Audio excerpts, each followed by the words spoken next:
Bienvenue dans cette nouvelle édition du 12-15 au sommaire de l'actualité. Élection municipale en Côte d'Ivoire. La commission électorale indépendante a décidé d'annuler l'élection des conseillers municipaux dans la circonscription électorale de Port-Boué suite à la destruction par des vandales de tous les procès-verbaux de cette commune. Les députés centrafricains réclament la destitution d'Abdou Karim Mekassoua à la tête de l'Assemblée nationale. Lui sont entre autres reprochés le non-respect de la procédure concernant des marchés publics ou encore des détournements de fonds. Et puis Djibouti doit faire face à un phénomène d'exode rural massif, phénomène qui a des répercussions néfastes sur l'environnement notamment. Les Ivoiriens se sont rendus aux urnes le 13 octobre pour élire leur maire et président de conseils régionaux. Malgré quelques incidents et troubles, le scrutin s'est déroulé sur toute l'étendue du territoire. Les élections cependant étaient annulées dans 2 localités, notamment à Port-Boué, une commune d'Abidjan, la capitale. Des actes de vandalisme ont entraîné la destruction des procès-verbaux entreposés à la CEI communale 1 pour compilation. Les précisions dans ce reportage de notre correspondant Olivier Conan. Les résidents de la commune de Port-Boué-Abidjan attendront encore quelques semaines avant de savoir qui va diriger la commune les 5 prochaines années. Le scrutin du 13 octobre a été annulé par la CEI, Commission électorale indépendante, des actes de vandalisme ayant empêché la consolidation des résultats. Les 2 candidats s'accusent mutuellement de fraude. Sylvestre Remou, candidat du PDCI, Parti démocratique de Côte d'Ivoire, revendique la victoire face à Sianou Fofana, candidat du RHDP, Rassemblement des Oufoutistes pour la démocratie et la paix. Nous avons gagné ces élections avec une large majorité. Nous sommes vainqueurs sur les 9 candidats inscrits. Nous sommes vainqueurs à 56%, contre 31% pour notre principal challenger. De son côté, Sianou Fofana, ministre du Tourisme et des Loisirs, revendique la victoire et accuse son adversaire et la commission électorale locale de fraude. Les acteurs du développement ont voulu compétir pour avoir à apporter leur contribution à l'essor de notre pays, mais singulièrement pour ce qui concerne Port-Boué, il a été amené à constater des irrégularités ici et là, toutes choses qui sont de nature à demander qu'il y ait une reprise de scrutin. Les électeurs de la commune de Port-Boué seront convoqués une nouvelle fois aux urnes d'ici un mois pour élire leur maire. A noter que Mme Hortense Akangui, qui a dirigé la commune pendant 38 ans, est décédée en 2018. Les 2 candidats revendiquent son héritage politique pour diriger la commune de Port-Boué, abritant les installations du port et de l'aéroport d'Abidjan. Élu en mai 2016 à la tête de l'Assemblée nationale centrafricaine, Abdou Karim Mekassoua semble avoir aujourd'hui perdu la confiance de la quasi-totalité de ses électeurs. 95 députés sur 140 souhaitent sa destitution. Il serait notamment soupçonné de détournement de fonds. Aïssatou Bari et Marcel Farba-Maron. En Centrafrique, 95 députés sur 140 ont signé une pétition pour réclamer la destitution de l'actuel président du Parlement, Abdou Karim Mekassoua, l'accusant de manquement au devoir de sa charge. Selon certaines sources, cette tension règne depuis le dernier renouvellement du bureau de l'Assemblée nationale en mars 2017, le bureau étant largement dominé par des députés proches du parti au pouvoir.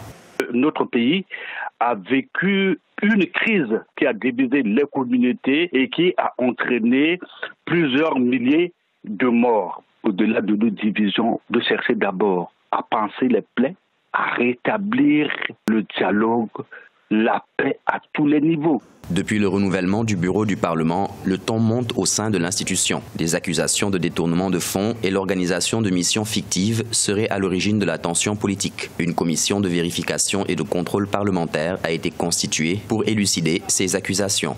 Le président de l'Assemblée nationale ne sera pas destitué. Et ça, c'est ma conviction. Si les députés sont engagés à les résoudre, ce ne sont pas des difficultés insurmontables. Ce sont des règlements de compte. Et il faut éviter le pire, car dans la situation actuelle de la République centrafricaine, le pire, hélas, peut s'avérer vraiment une bêtise mortifère. Abdou Karim Mekassoua avait été élu en 2016 pour un mandat de 5 ans. Si la demande de sa destitution est validée, les députés procéderaient à l'élection d'un nouveau président. Ce climat délétère au sein du Parlement inquiète les Centrafricains qui craignent une nouvelle crise politique dans un pays déjà fragile. Au Togo, force est de constater que la presse écrite enregistre ces dernières années une baisse considérable de son chiffre d'affaires. Concurrencée par la presse en ligne, il y a nécessité de s'adapter à l'évolution du monde numérique. Au Togo, la problématique est bien cernée. L'essentiel, c'est de répondre à son audience. Reportage de notre correspondante Aimé Fakofi. L'introduction des nouvelles technologies de l'information et de la communication dans le monde médiatique bouscule l'économie de la presse au Togo. La presse papier est concurrencée par la presse en ligne. Aujourd'hui, nombreux sont-ils à consulter l'information notamment sur les smartphones grâce à Internet. Un manque à gagner pour de nombreux directeurs de publication exclusivement tournés vers la presse papier. Avec la presse papier, nous sommes arrivés en 3 ans à avoisiner 45%. Les perspectives, c'est de ratisser large. Il y a par exemple les gens de la diaspora qui veulent s'abonner au journal, mais on ne peut plus aujourd'hui envoyer un journal par la poste. Pour donc accroître son chiffre d'affaires, le bimensuel Togo Finance et Business est également disponible en ligne depuis le 19 octobre 2018. Pour de nombreux spécialistes, il y a nécessité d'innover la presse papier pour s'adapter à l'évolution du temps. Moi, je considère qu'au XXIe siècle, il n'existera pas d'économie sans le digital. Donc, il faut que toutes les économies, donc même la presse, doit être digitalisée avec des variantes d'ajustement par rapport à son audience. Ces dernières années, on assiste à un foisonnement de la presse en ligne au Togo. Pour l'heure, les chiffres officiels ne sont pas disponibles à la Haute Autorité de l'audiovisuel et de la communication qui compte à la date d'avril 2018 171 presses écrites en activité sur plus de 400 connues antérieurement. Djibouti face à l'exode rural massif, un phénomène qui affecte l'écologie du pays et contribue à la hausse de la pauvreté. Un accord de coopération a donc été signé avec l'Organisation mondiale pour les migrations, accord qui entend trouver des solutions à cette problématique. Nathalie Mo.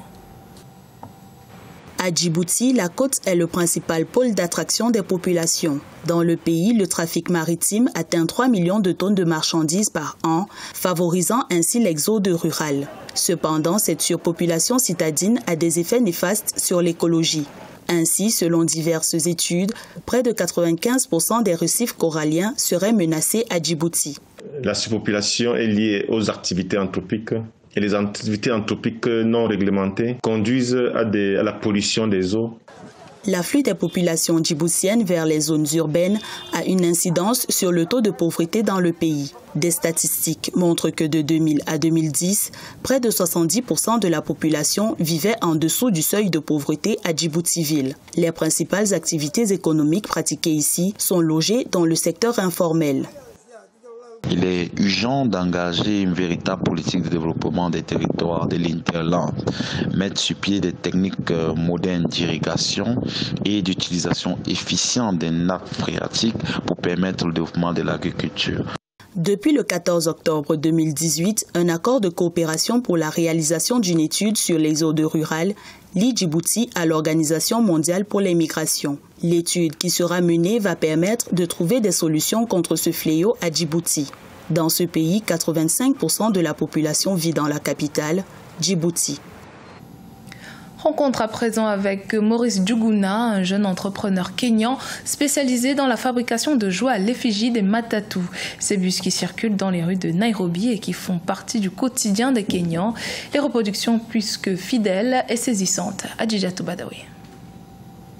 C'est dans cette concession que Maurice Njuguna fabrique des jouets sous la forme de minibus. De près, la version miniaturisée des bus, communément appelée Matatus, s'apparente à ceux qui circulent dans les rues de Nairobi. Ils possèdent le même équipage et le même dispositif. Aujourd'hui, plus qu'hier, Maurice Njuguna, du haut de ses 34 ans, croit fort en ses aptitudes. Tout a commencé lorsque j'étais encore enfant. J'allais au primaire. À chaque fois que je me rendais à l'école, j'observais les Matatus. Ce qui attirait mon attention, je les reproduisais une fois arrivé à la maison. J'essayais d'en faire un semblable. C'est ainsi que la passion pour ce que je fais aujourd'hui est née. Près de 70% des 4 millions d'habitants de Nairobi empruntent au quotidien un Matatus. Au Kenya, les Matatus sont réputés pour promouvoir la culture et l'art de par leur apparence caractérisée par une décoration assez particulière aux couleurs vives. Si Maurice en fait de la fabrication de Matatus miniaturisés un métier, il croit tout de même qu'avec peu de moyens, il est possible de réaliser un rêve. Plusieurs jeunes Kenyans sont diplômés. Selon moi, lorsqu'il vous est difficile de trouver un emploi, il faut faire recours à son ingéniosité. C'est ce qui nous permet d'avancer dans la vie. Vous n'avez pas besoin d'avoir de l'argent pour créer une entreprise. Moi, par exemple, je fabrique mes matatus avec du matériel pris ça et là. Avec l'aide de son ami Walter Mouko, Maurice Njuguna parvient à réaliser des illustrations et des graphiques sur ses jouets. Ces pièces vont de 20 à 80 $ chacune. À ce jour, ils en ont vendu plus de 500 souvenirs. Dans un futur proche, Maurice Njuguna procédera à la fabrication de jouets de matatus motorisés qui seront exposés dans les boutiques du Kenya. C'était le journal de la rédaction. Merci de votre fidélité. Dans un instant, une nouvelle édition de l'actualité sur Africa 24.